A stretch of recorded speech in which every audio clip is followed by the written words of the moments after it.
Hello everyone. उम्मीद करता हूँ आप सभी स्वस्थ होंगे और आपकी तैयारी आप अच्छे से कर रहे होंगे। जैसा कि सबको पता होगा या नहीं पता होगा, जो जिनको नहीं पता वो सब देख ले। अभी हेड कांस्टेबल जो 2022 का जो रिक्रूटमेंट कंप्लीट हुआ था उसकी वेटिंग लिस्ट जारी हो गई है। ठीक है, उसमें हम आपको बताएंगे आज इस वीडियो के माध्यम से क्या क्या रिक्रूटमेंट डॉक्यूमेंट्स की जरूरत पड़ रही है आपको, सिलेक्शन फॉर्मेलिटीज क्या है और मेडिकल स्टैंडर्ड और थोड़े कुछ इंपॉर्टेंट टॉपिक जो आपको ध्यान रख रहे हैं उन सब के बारे में इस वीडियो में हम बात करते हैं। ठीक है, कितने नंबर पे चयन हुआ, कितना मतलब लगभग कितने पॉइंट पॉइंट में सिलेक्शन हुए यहाँ पे, तो वो हम आपको थोड़ा सा आइडिया देते हैं मोटा मोटा।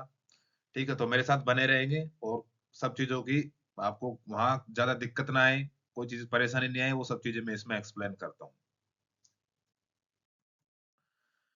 जैसा अभी जो 15% जा आपके नोटिफिकेशन में लिखा हुआ था उसमें पहले हम जान लेते हैं कि क्या जो कैंडिडेट जिनका फिजिकल कंप्लीट हो गया था, स्किल टेस्ट, ट्रेड टेस्ट और कंप्यूटर फॉर्मेटिंग टेस्ट, जो फाइनल सिलेक्शन तक चले गए थे लेकिन उनका फाइनल मेरिट से आउट हो गए थे, उन सब के लिए जो दिल्ली पुलिस होते हैं वो 15% वेटिंग लिस्ट का अलग अलग कैटेगरी वाइज अपना क्राइटेरिया रखती है। ठीक है, उसमें लिखा हुआ था कि लगभग आपको 2 साल की पीरियड के अप्रोक्स आपका जो सिलेक्शन जो होता है 15% वेटिंग लिस्ट का वो कंप्लीट करा लिया जाएगा, या आपका जो नेक्स्ट रिक्रूटमेंट वैकेंसी कोई भी आती है उससे पहले आपको इसमें फिलअप कर लिया जाएगा 15% का, ये प्रोविजन, ये मतलब ये प्रावधान रखा जाता है नोटिफिकेशन के अंदर। ठीक है, तो हम देखते हैं कि जो हमारे टोटल मेल कैंडिडेट है वो 48 कैंडिडेट वेटिंग लिस्ट में सेलेक्ट हुए हैं।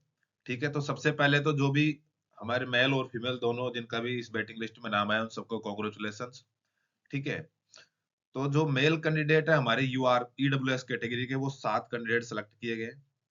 ठीक, रोल नंबर अपने अपने चेक कर लेना जिन भाइयों को उम्मीद थी। ज्यादा से ज्यादा कुछ नहीं, इसमें 0.5 या 1 नंबर जिनके कट ऑफ से रहे थे उन्हीं का सिलेक्शन इसमें हुआ है। ऐसा नहीं है कि आपके 5-5 नंबर दूर थे आप कट ऑफ से उनका सिलेक्शन हो गया, ऐसा इसके अंदर नहीं है। ठीक है, 1 नंबर या 0.5 या कुछ ऐसे पॉइंट पॉइंट से इनमें सिलेक्शन हुआ है। ठीक है, मेल कैंडिडेट के 13 कैंडिडेट को सिलेक्ट किया गया ओपन वैकेंसी से, एससी के 10 कैंडिडेट और एसटी के 8 कैंडिडेट जिनका रोल नंबर यहाँ पे दिए गए हैं, तो आप सब चेक करें। यूआर कैटेगरी के जो डिपार्टमेंट कैंडिडेट थे वो 3 कैंडिडेट सेलेक्ट किए गए हैं। ओबीसी डिपार्टमेंट के 2 कैंडिडेट को सिलेक्ट किया गया है। ठीक है, और एक्स सर्विसमैन जो यूआर कैटेगरी के मेल कैंडिडेट थे वो 3 कैंडिडेट इन लिस्ट में नाम आया है। ठीक है, और ओबीसी के 2 कैंडिडेट के यहाँ पे सिलेक्शन हुआ है। ठीक है, अब हम बात करते हैं जो हमारी फीमेल कैंडिडेट है। फीमेल कैंडिडेट का भी देखिए 0.5, इनमें बहुत ज्यादा कंपटीशन था उस टाइम, या तो 0.5 या कुछ पॉइंट कुछ नंबर से इनका सिलेक्शन हुआ। मुझे तो नहीं लगता किसी का 1 नंबर से ज्यादा का भी किसी का सिलेक्शन हुआ होगा। तो आप जिन भी फीमेल कैंडिडेट का इसमें सिलेक्शन हुआ उन सभी को कॉन्ग्रेचुलेशन, अपने रोल नंबर सब चेक कर ले। तो यूआर कैटेगरी की जो हमारी फीमेल कैंडिडेट है वो 14 कैंडिडेट सेलेक्ट हुई है। ईडब्ल्यूएस की 4 कैंडिडेट, ओबीसी की 5 और एससी की 4, एसटी की 5 फीमेल कैंडिडेट को सिलेक्ट किया गया है। और फीमेल कैंडिडेट जो डिपार्टमेंट थी जनरल की वो 2, और फीमेल कैंडिडेट डिपार्टमेंट ओबीसी की 1 फीमेल को सिलेक्शन हुआ है इसमें। ठीक है, तो ऐसा नहीं है कि दिल्ली पुलिस जो हमारे जो एसएससी के जो नोटिस में जो चीज लिखी होती है वो फिलअप नहीं करता है, वो फिलअप करता है लेकिन थोड़ा टाइम लग जाता है। इसलिए मैं आप सब भी कह रहा हूँ जो 2025 में जिन कैंडिडेट का उम्मीद है कुछ ऐसे हो सकता है कि नहीं हो सकता है, ऐसा कुछ नहीं है अभी, क्योंकि अभी तक तो आंसर की रिलीज हुई है वहां पे, उसके बाद आपका ट्रैक टेस्ट होगा, डिक्टेशन होगा और उसके बाद आपकी कंप्यूटर फॉर्मेटिंग टेस्ट होगा। आप फाइनल प्रोसेस तक पहुंचिए। ठीक है, पता नहीं आपकी भी किस्मत चमक जाए जिसमें फाइनल वेट ऐसे वेटिंग लिस्ट में नाम आ जाए आपका। ठीक है, तो ऐसा ना हो उससे पहले आप सब पहले तो अपनी अच्छे से तैयारी करें, उसके लिए मैं यूट्यूब पे पढ़ा रहा हूँ, वहां से आप पढ़ सकते हो। ठीक है, फॉर्मेटिंग, ट्रैक टेस्ट, डिक्टेशन, सब चीजें तो वहां पे आप जुड़ जाएं। ठीक है, अब हम चलते हैं कि हमें क्या क्या डॉक्यूमेंट्स की जरूरत पड़ेगी, ये हमारा जो रिक्रूटमेंट था वो कब आया था। ठीक है, तो आप सबको पता है जो हमारा नोटिस आया था ये 8 जुलाई 2022 को आया था। ठीक है, और आज चल रहा है 2026, लगभग 4 साल कंप्लीट हो चुके हैं रिक्रूटमेंट से लेके और ज्वाइनिंग तक, या अब तक का जो टाइम पीरियड था उसमें 4 साल कंप्लीट हो गए। ठीक है, तो ऐसा ना हो आपके साथ में, तो इसलिए से अभी से तैयारी करते रहो। ठीक है, आप वो सब चीजें। ठीक है, अब देखिए और अभी 7 फरवरी 2026 को आपकी आज वेटिंग लिस्ट मतलब आपको देखने को मिली है। ठीक है, कल आपको 7 फरवरी को शाम को ये वेटिंग लिस्ट देखने को मिली थी। ठीक, अब इसमें देखिए सबसे इंपॉर्टेंट बात ये है कि आपका भाई अब डॉक्यूमेंट्स वेरिफिकेशन, मेडिकल वगैरह इन सब के लिए हमें कहाँ आना पड़ेगा। तो इसके लिए लोकेशन है आपकी जो रिक्रूटमेंट सेल है, R cell, new police line, Kingsway camp, GTB Nagar, और उसके पिन कोड ये है। ठीक है, तो आप ये सब इसका स्क्रीनशॉट ले ले, यहीं पे आपका डॉक्यूमेंट्स वेरिफिकेशन होने वाले हैं। ठीक है, और यहीं से आपका मेडिकल स्टैंडर्ड के लिए यहीं पे डॉक्यूमेंट्स ओके, यहीं से आपको मेडिकल के लिए भेजा जाएंगे। ठीक है, तो आप टाइम से रिपोर्ट करें।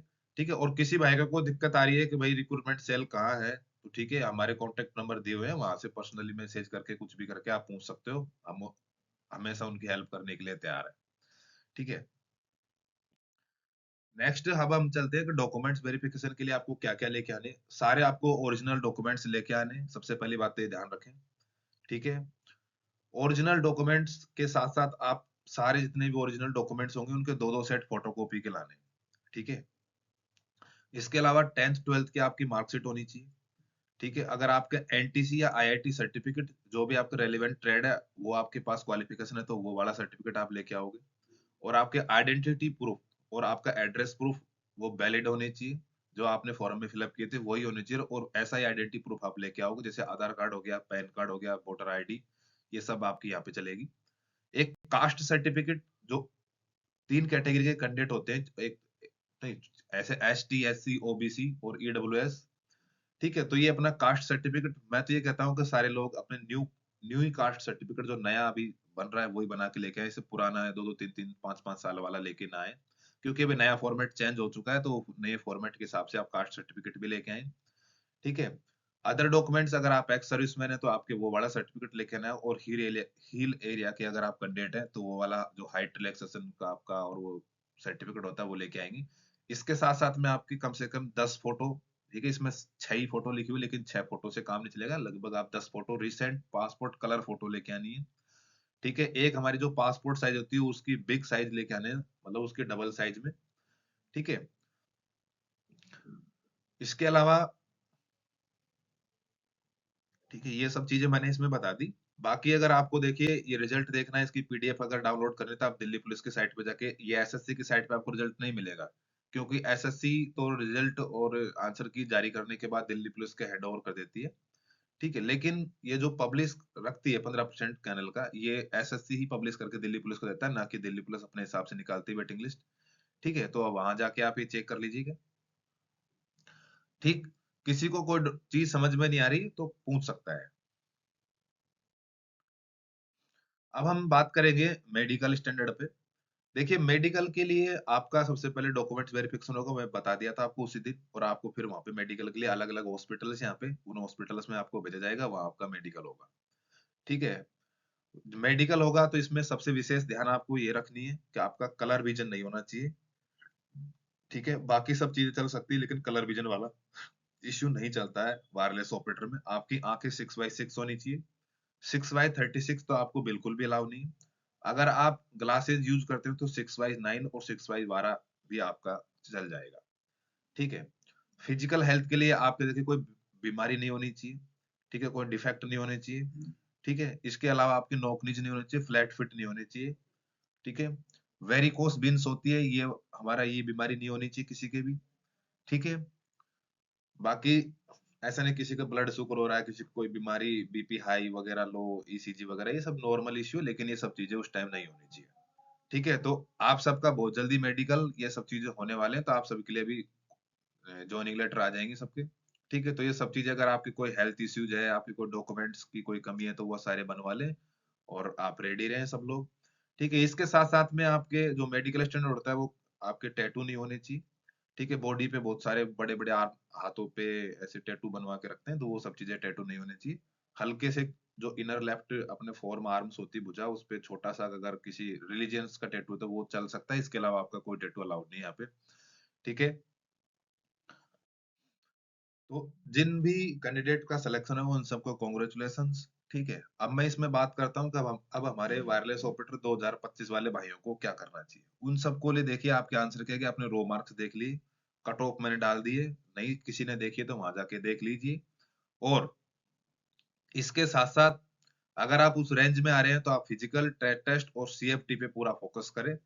ठीक है, इसके लिए मैंने कंप्यूटर आपका पूरा जो बेच चल रहा है MS Word, power, MS Excel और पावर पॉइंट का, वो 3.0 बेच के नाम से मैंने रखा हुआ, वो यूट्यूब पे फ्री है।